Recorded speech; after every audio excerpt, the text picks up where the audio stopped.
Multi dimensional data को analyse करने के लिए पिवट टेबल एक इंतहाई अहम टूल है। मल्टी डिमेंशनल डेटा एक ऐसा डेटा है जिसकी मल्टीपल डिमेंशंस होती हैं। मसलन सेल की अमाउंट को हम रीजन वाइज भी देख सकते हैं, सेल की अमाउंट को हम सेल्स पर्सन वाइज भी देख सकते हैं, सेल्स की अमाउंट को हम प्रोडक्ट वाइज भी देख सकते हैं। तो ये रीजन, सेल्समैन और प्रोडक्ट, ये सारी इसकी डिमेंशंस हैं। तो इसी वजह से हम इसको मल्टी डिमेंशनल डेटा भी कह सकते हैं। यहाँ आप देख सकते हैं कि मेरे पास एक मल्टी डिमेंशनल डेटा है जिसमें सेल्स की अमाउंट को मंथली डिमेंशंस में देखा जा सकता है, जैसा कि प्रोडक्ट, रीजन और सेल्समैन। पिवट टेबल को बनाने के लिए हम MS एक्सेल को यूज़ करेंगे।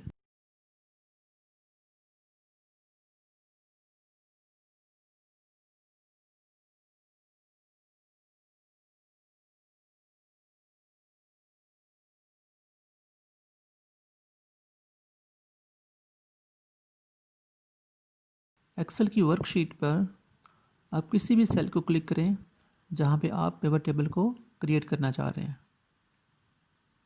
इंसर्ट टैब को क्लिक करें। यहाँ आपको इंसर्ट रिबन पर पिवट टेबल का पहला ही बटन नज़र आएगा, इसे क्लिक करें। पिवट टेबल के ज़रिए हम एक लार्ज साइज़ के डाटा को समराइज फॉर्म में कन्वर्ट कर सकते हैं।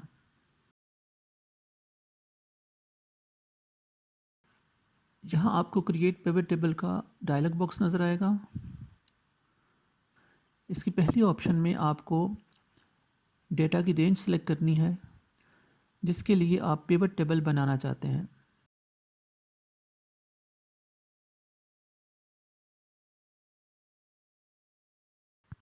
सीरियल नंबर और डेटा का हमारे डेटा में कोई तल्लुक नहीं है, तो सिलेक्शन में हम इनको यूज़ नहीं करेंगे।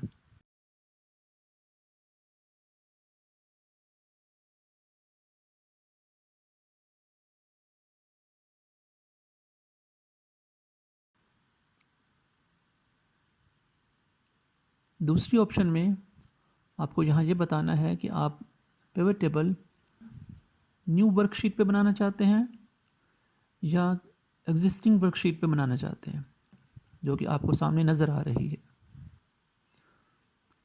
तो मैं यहाँ पे एग्जिस्टिंग वर्कशीट को क्लिक करूँगा और यहाँ पे हम ओके के बटन को प्रेस करते हैं। यहाँ आपको एक ब्लैंक पिवट टेबल नज़र आ रहा है। राइट साइड पे आपको पिवट टेबल फील्ड्स का एक पैनल नज़र आएगा। इसमें आपको 4 चेक बॉक्स नज़र आ रहे हैं।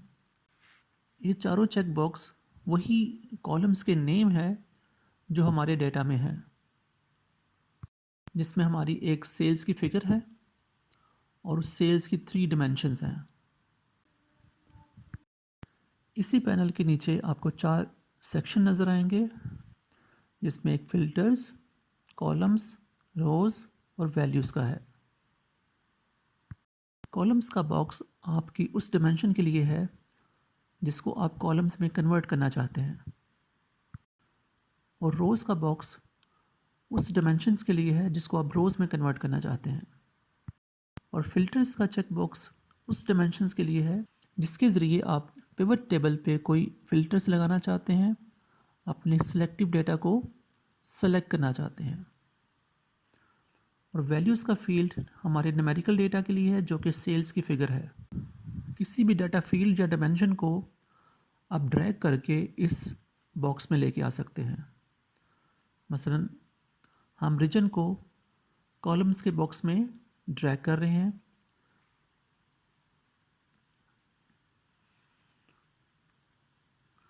तो यहाँ आप देख सकते हैं कि आपका रीजन्स का डेटा कॉलम्स में डिवाइड हो गया है।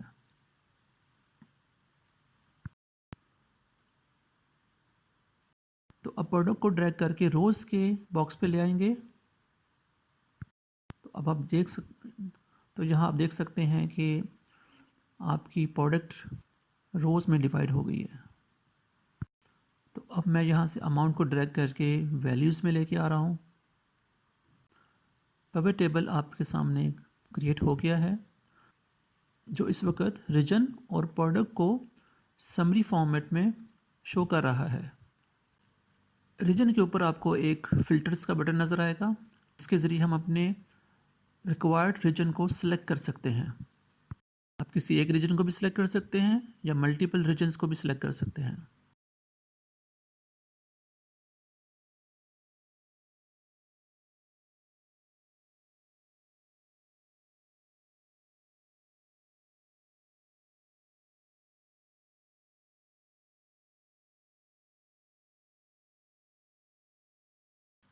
आपको प्रोडक्ट के ऊपर भी एक फ़िल्टर्स का बटन नज़र आएगा, जहाँ से आप अपने रिक्वायर्ड नंबर ऑफ़ प्रोडक्ट्स को सिलेक्ट कर सकते हैं।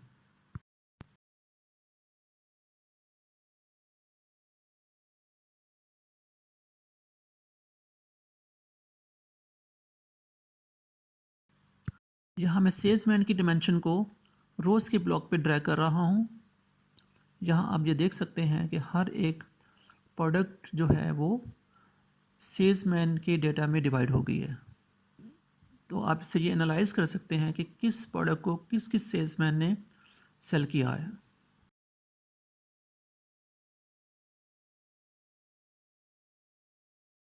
पिवट टेबल में ब्लैंक स्पेस इस चीज़ को इंडिकेट कर रहा है कि इस डायमेंशन के अगेंस्ट कोई डेटा अवेलेबल नहीं है।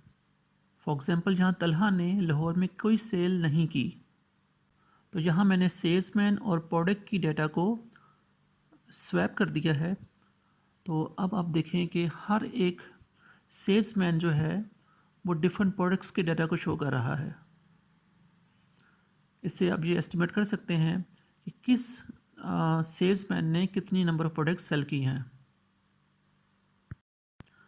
अभी मैंने यहाँ सेल्समैन को कॉलम्स के अंदर मूव कर दिया है, तो आप यहाँ देखें कि हर एक रीजन डिफरेंट सेल्समैन की डाटा को शो कर रहा है।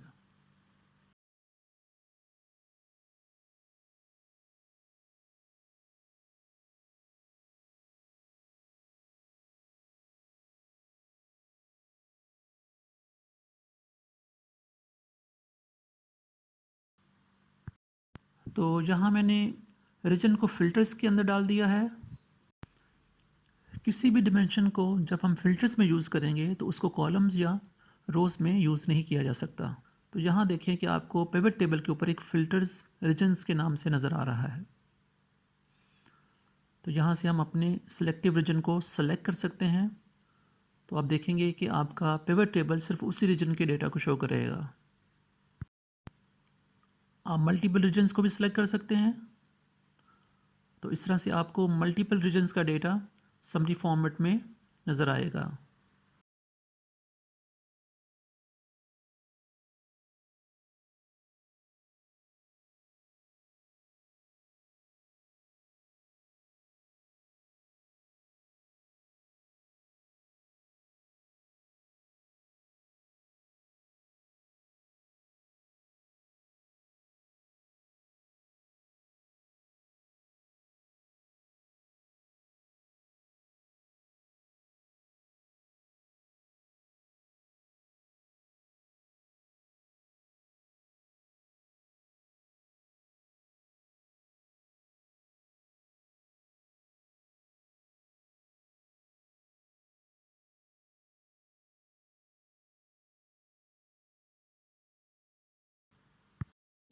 वैल्यूज़ के बॉक्स में ये ऑप्शन आपको अवेलेबल है कि आप इस वैल्यू को सम करना चाहते हैं या इन वैल्यूज़ को काउंट करना चाहते हैं या इनकी एवरेज फाइंड करना चाह रहे हैं या किसी वैल्यू का मैक्सिमम या मिनिमम फाइंड करना चाहते हैं।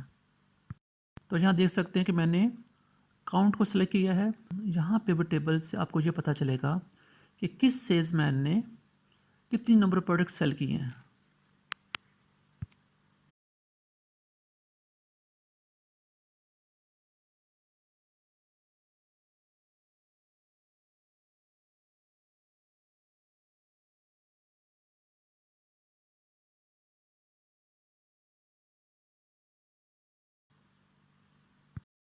तो मैक्सिमम के फंक्शन से हम ये चेक कर सकते हैं कि किस सेल्समैन की किस प्रोडक्ट में सबसे हाईएस्ट सेल है, या मिनिमम के फंक्शन से हम ये चेक कर सकते हैं कि किस सेल्समैन की सबसे कम सेल किस प्रोडक्ट की है।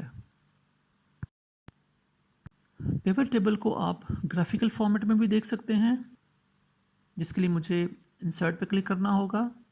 तो यहाँ आप देखें कि आप पिवट चार्ट का बटन अवेलेबल है, इसे क्लिक करें।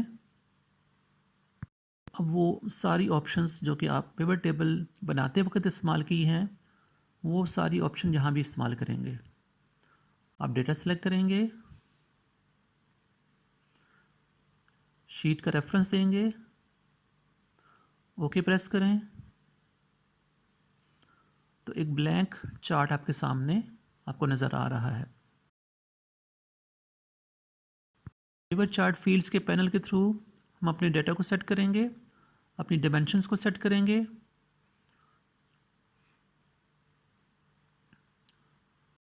पिवट चार्ट फील्ड्स में आपको 4 बॉक्सेस इस तरह से नज़र आएंगे। यहाँ आपको कॉलम्स की जगह पे लेजेंड्स का बॉक्स नज़र आएगा, रोज़ की जगह पे एक्सिस का ब्लॉक नज़र आएगा।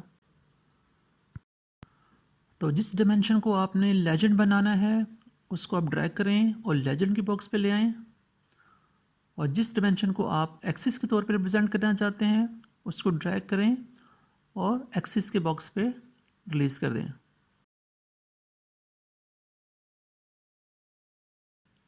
तो यहाँ आप देख सकते हैं कि आपको एक पिवट चार्ट नज़र आ रहा है जिसमें रीजन और प्रोडक्ट का डेटा रिप्रेजेंट किया गया है। यहाँ भी आपको फ़िल्टर की ऑप्शन नज़र आएगी, जिसके थ्रू आप अपने सेलेक्टिव डेटा को चार्ट पे रिप्रेजेंट कर सकते हैं।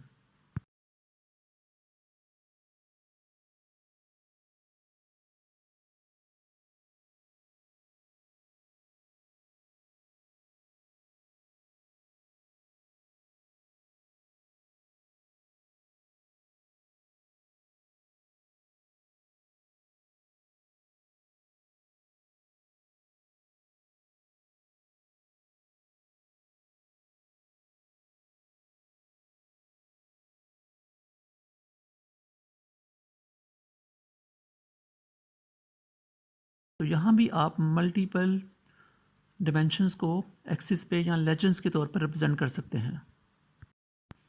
फ़िल्टर की ऑप्शन को भी यूज़ किया जा सकता है, जहाँ से आप अपने सेलेक्टिव डेटा को चार्ट पर रिप्रेजेंट कर सकते हैं।